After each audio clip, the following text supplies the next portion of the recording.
عمران صاحب، عمران خان صاحب نے جو کل خطاب کیا، کیسے آپ اس کو دیکھتے ہیں؟ کافی تنقید تو انہوں نے اس طرح نہیں کی جیسے وہ بہت زیادہ سیاسی مخالفین پر تنقید بھی کرتے ہیں، لیکن ایجنڈا انہوں نے دیا، اسٹیبلشمنٹ کو مخاطب کیا، ان سے بات کی کہ آپ کے پاس پھر کیا آپشن ہے اگر میں نہیں بھی ہوں تو آپ سمجھتے ہیں کہ انہوں نے ایک نسبتاً بہتر تقریر کی اور بیسکلی میسج کس کے لیے تھا؟ بسم اللہ الرحمن الرحیم۔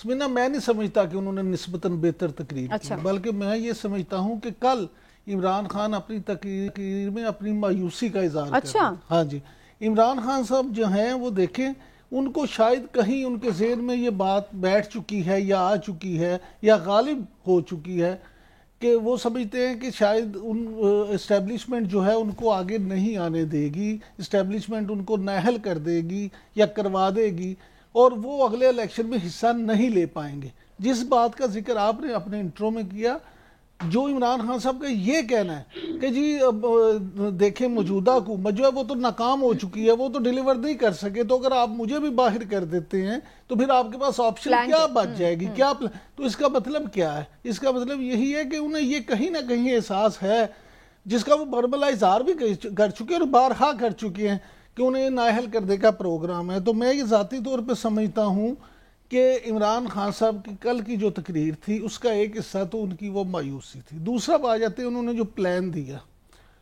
تو مجھے اگر آپ کہہ لینے دیں اس میں سے بیشتر چیزیں وہی ہیں جو انہوں نے ماضی میں بھی دی تھی۔ ماضی میں بھی انہوں نے یہ کہا تھا کہ وہ جو اوورسیز پاکستانی ہیں ان سے یہاں پہ انویسٹمنٹ کروائیں گے۔ ماضی میں بھی انہوں نے کہا تھا کہ وہ انصاف اور قانون، رول آف لا اور امن و امان، اس پہ بڑی بات کریں گے۔ پھر وہ برآمدات کو فعال کرنا، سیاحت کو فروغ دینا، معدنی وسائل کے ذریعے سے پیسے کرنا۔ لیکن انفارچونیٹلی بدقسمتی ہماری اور ہمارے اس ملک کی ہے کہ اس میں سے کچھ بھی وہ کر نہیں پائے۔ حالانکہ انہوں نے امینڈسی کی کئی بار سکیم بھی دی، لیکن اس کے باوجود بھی سرمایہ کاری اس طرح سے نہیں ہو سکی۔ انہوں نے غیر ملکی اوورسیز پاکستانیوں سے یہ بھی کہا کہ 1,000 ڈالر جو ہیں آپ بھجوائیں، لیکن اس طرح سے کسی نے پیسے نہیں بھجوائے۔ تو یہ معاملہ یہ ہے۔ لیکن ریمیٹنسز تو آخر میں جب یہ روشن ڈیجیٹل اکاؤنٹ کے بعد اس میں بڑی بہتری نظر آئی تھی، جو ریمیٹنسز آ رہے تھے، جو آپ نے بات کی کوئی بھی، لیکن ایکسپورٹس بھی اگر ہم دیکھیں تو وہ 38 بلین ڈالر تک گئی۔ پاکستان کی تاریخ میں پہلی مرتبہ اتنی ایکسپورٹس اس لیول تک بھی ٹچ ہوئی، تو اس میں بھی بہتری ہمیں نظر آئی۔ زراعت کے حوالے سے بھی بہت سارے لوگوں کا یہ وہ ایک تھا، تو کچھ چیزوں میں تو ہمیں امپروومنٹ نظر آئی۔ آپ نے بڑی اچھی باتیں کی ہیں، اب سوال کا جواب بھی سن لیں۔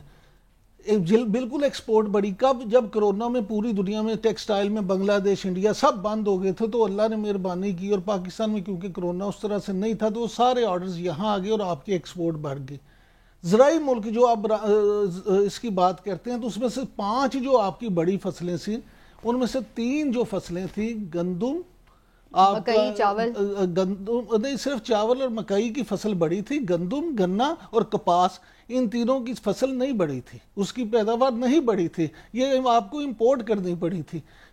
تو یہ جو سارے معاملات ہیں، جو میں نے آپ کو ایکسپورٹس کا وہ فگرز بتا رہی ہوں، یہ تو میں نے ابھی کی جو یہ لاسٹ آیا تھا اکنامک سروے میں، تو اس کی بتا رہی ہوں، یہ وہ کورونا والے نہیں ہیں، لیکن بہرحال یعنی 2020-21 جو ہے وہ کرونا کی دور تھا، کرونا کے بعد والا ہی معاملہ تھا۔ دوسری بات یہ کہ عمران خان صاحب جو ہیں وہ اس وقت بھی کہتے تھے کہ میرے پاس 200 ایکسپرٹس ہیں، وہ آئیں گے تو ساری چیزیں ٹھیک ہو جائیں گی۔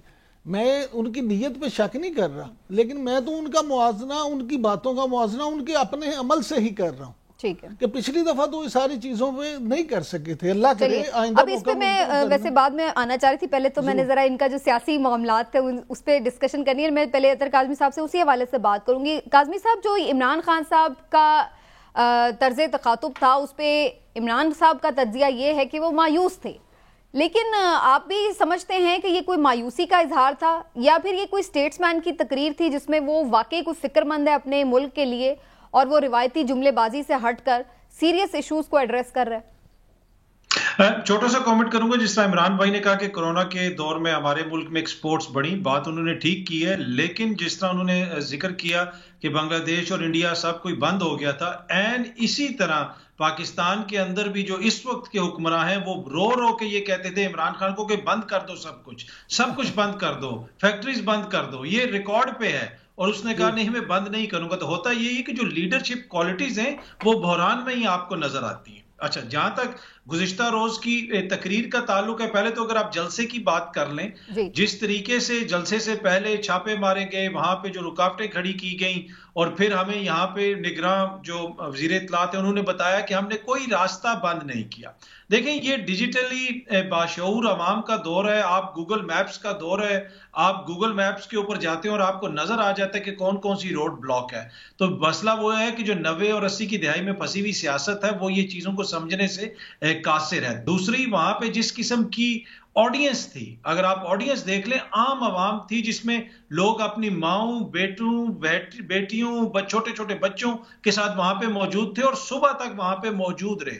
تو یہ کوئی چھوٹا فینومینا نہیں ہے، یہ ایک ایسی ہماری سیاست کے اندر ایک نیا فینومینا ہے کہ جہاں پہ لوگ یہ بلیو کرتے ہیں، ان کی ایک امید ہے اور جس کی وجہ سے وہ وہاں پہ کھڑے ہوتے ہیں. جہاں تک تقریر کا تعلق ہے، دیکھیں کچھ تقریر اس میں آپ کہہ سکتے ہیں کہ خان صاحب کی تقریر میں کچھ چیزیں جو وہ پہلے بھی کرتے رہے، لیکن اینڈ آف دا ڈے انہوں نے ایک پلان دیا، انہوں نے کچھ باتیں کی، انہوں نے بتایا کہ کس طرح بہتری لا سکتے ہیں. اگر آپ دوسری طرف دیکھیں تو دوسری طرف تو جو تقاریر ہیں وہ بد تہذیبی، دشنام ترازی، بد زبانی اس سے شروع ہوتی ہیں اور اسی پہ ختم ہو جاتی ہیں. یہ کہتے ہیں نا جی عمران خان بیانیہ کیسے بنا لیتا ہے. عمران خان کی تقریر کا 4 سے 5% حصہ ایسا ہوتا ہے جس کو آپ ریٹرک کہہ سکتے ہیں یا دوسروں کے اوپر الزام تراشی، لیکن 95% سے 90% تقریر ان کی ایسی ہوتی ہے جس میں وہ عوام کو کچھ سمجھانے کی کوشش کر رہے ہوتے ہیں. یہاں پہ آپ کی تقریر کیا ہوتی ہے؟ مریم بی بی اور ان کے جو دیگر ساتھی ہیں وہ جناب بشرا بی بی کو ٹارگٹ کریں گی، خان صاحب کو ٹارگٹ کریں گی، ان کی ذاتی زندگی کو ٹارگٹ کریں گی، اور اگین یہ کہتے ہیں کہ عمران خان مذہب استعمال کرتا ہے. اگر آپ ان کی تمام تقاریر اور تمام بیانیے کو دیکھ لیں، وہ مورلز کے اوپر ہے. کبھی وہ عمران خان کی مبینہ بیٹی کا ذکر کرتے ہیں، کبھی وہ اس کو فتنہ کہتے ہیں، کبھی وہ اس کی ذاتیات پہ بات کرتے ہیں. تو یہی وجہ ہے کہ ان ساری چیزوں کی وجہ سے لوگوں میں ان کا بیانیہ اس طرح مقبول نہیں ہوتا. اور اب تو حد یہاں تک آ گئی ہے کہ انہوں نے معزز جج صاحبان کی بیگمات کو بھی ٹارگٹ کرنا شروع کر دیا. تو اس سے آپ ان کی جو اخلاق باختہ قسم کی کمپین ہے اس کا اندازہ لگا سکتے ہیں.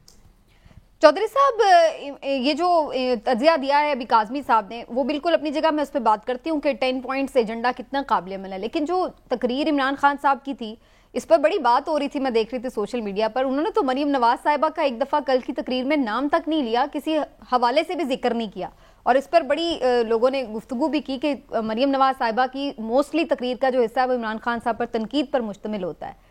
تو یہ کچھ ڈیلیبریٹلی انہوں نے یہ کوئی آپ کے خیال سے یہ نئی اسٹریٹجی بنائی ہے کہ کسی کو اتنی اہمیت نہ دو اس کے اوپر بات کر کے اور بس اپنی بات آپ کریں، یا پھر یہ بس اس کل کے جلسے کا پلان اس ٹائپ کا ہو سکتا ہے؟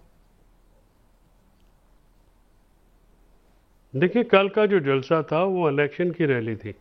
پی ٹی آئی جو ہے الیکشن میں جانے کے لیے بالکل تیار ہے، اور عمران خان صاحب نے کل الیکشن کے لیے اپنا مینیفیسٹو دیا ہے. وہ مینیفیسٹو جو کہ 2018 میں ان کو مکمل نہیں کرنے دیا گیا. میں اس بات سے عمران یعقوب خان صاحب کی بسعت احترام بالکل اختلاف کروں گا کہ عمران خان صاحب کا جو امپورٹ ایکسپورٹ تھی اور وہ جو بات جو ان کی اکانومی میں جو انہوں نے حاصل کیا وہ اس کو اس طرح سے برش اسائڈ نہیں کیا جا سکتا. وہ ایک ریئلٹی ہے، فگرز جھوٹ نہیں بولتے ہیں. اور جو کرونا پاکستان میں ساری دنیا کی طرح ہی تھا اور پاکستان بھی اسی طرح افیکٹ ہو سکتا تھا. لیڈرشپ کی جو یہ ایک وہاں اس بحرانی کیفیت میں فیصلے لیے گئے اس کی تعریف انٹرنیشنل ورلڈ نے کی، ایک انٹرنیشنل اکنامک جریدوں نے کی، جو کہ ظاہر ہے ہماری طرح کسی کی گرفت میں نہیں ہے، وہ آزادانہ اپنے فیصلے کرتے ہیں. عمران خان صاحب نے جس طرح سے کووڈ ریلیٹڈ سچویشن کو سنبھالا، اور پھر اوورسیز پاکستانیوں کا ٹرسٹ جو ہے وہ جو ٹیلی تھون ہوئے ہیں ان میں بھی آپ دیکھیے کہ کتنے زیادہ پیسے انہوں نے عمران خان صاحب کو دیے ہیں. یہ ایک فیکٹ ہے کہ جو بیرون ملک پاکستانی ہیں وہ عمران خان کو جس طرح سے اندرون ملک پاپولر ہیں، بیرون ملک وہ زیادہ پاپولر ہیں، کیونکہ وہ لوگ اکانومی کو سمجھتے ہیں. اور انٹرنیشنلی جو ایک پاکستان کے پاس اس وقت ایک لیڈر ہے جس کی ریکگنیشن ہے تو وہ عمران خان ہی ہے. اس کو چاہے کسی کو پسند آئے یا نہ پسند آئے، کوئی ان کو ان کی سیاست سے اختلاف کرے یا ان کے سیاست سے جو ہے وہ ان کو مانے، تو یہ بات آپ کو ماننی پڑے گی کہ عمران خان اس وقت پاکستان اور پاکستان کے باہر ایک بین الاقوامی فگر ہیں. مریم نواز کا معاملہ یہ ہے کہ مریم نواز اور ان کے کچھ حواری ہیں، ان میں ڈیپتھ نہیں ہے، وہ کوئی پولیٹیکلی کوئی سین باتیں نہیں کرتے ہیں. ان کا پورا جو گفتگو ہے وہ عمران خان کے نام سے شروع ہوتی ہے اور انہیں کے نام پہ ختم ہوتی ہے. انہوں نے آج تک اپنا کوئی ایجنڈا نہیں دیا ہے. وہ ایک بالکل ایسے بات کرتے ہیں جیسے ایک بگڑے ہوئے رئیس زادے یا رئیس زادیاں بات کرتی ہیں. وہ پاکستان کے غریب عوام کی بات نہیں کرتے ہیں، نہ ہی ان کے پاس کوئی پروگرام ہے. ان کی حکومت نے پاکستان کے غریب عوام کا گلا گھونٹا ہے اور ان کا معاشی قتل کیا ہے. یہ ایک فیکٹ ہے کہ وہ نہیں آ سکے ہیں اپنے پروگرام لے کے. اسی لیے عمران خان کی کل کی جو تقریر تھی وہ فوکس تھی الیکشن کے لیے